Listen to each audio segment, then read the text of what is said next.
ألا بذكر الله تطمئن القلوب.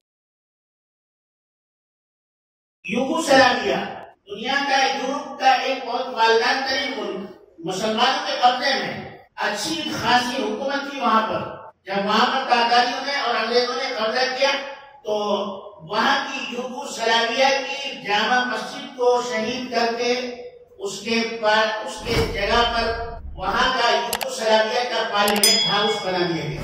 آج تک یوگوسلاویا میں امن و سکون نہیں ہے. کبھی جو ہے وہاں پر فرقہ وارانہ فسادات، اور کبھی وہاں پر آسمان سے بجلیاں گرتی ہیں، اور کبھی وہاں پر دوسرے اور قسم کے زلزلے آتے ہیں. یہاں تک کہ آج تک اس ملک کو قرار نہیں ہے. صرف مسجد کی شہادت کی وجہ سے پورا ملک تباہ ہو. ایک اور ملک ہے جس کو اسرائیل کہتے ہیں. اسرائیل نے کئی مسجدوں کو اپنے یہاں شہید کیا. اسرائیل ایک ایسا ملک ہے جو ساری دنیا پر چھایا ہوا ہے. دنیا کا کوئی پروڈکٹ ایسا نہیں، کوئی چیز ایسی نہیں جو کسی دنیا کے گھر خطے میں استعمال نہیں کی جاتی ہو. انہوں نے سوئی سے لے کر ہوائی جہاز تک ہر چیز استعمال کرنے کی اپنے یہاں بنائی اور لوگوں کو مجبور کر دیا، اس لیے کہ ان کی چیزوں سے اچھی چیزیں استعمال کرنے والی کوئی دوسرا نہیں بنا سکتا.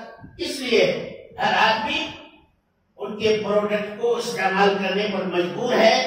آج اسی اسرائیل کو جو اپنی اقتصادی، سماجی، سیاسی اور اسلحہ کی طاقت پر ناز کرتا ہے، آج وہیں کے عوام جو ہیں کچھ اپنی حکومت کے خلاف آواز اٹھا رہے ہیں اور کہہ رہے ہیں کہ فلسطین کو آزادی دو.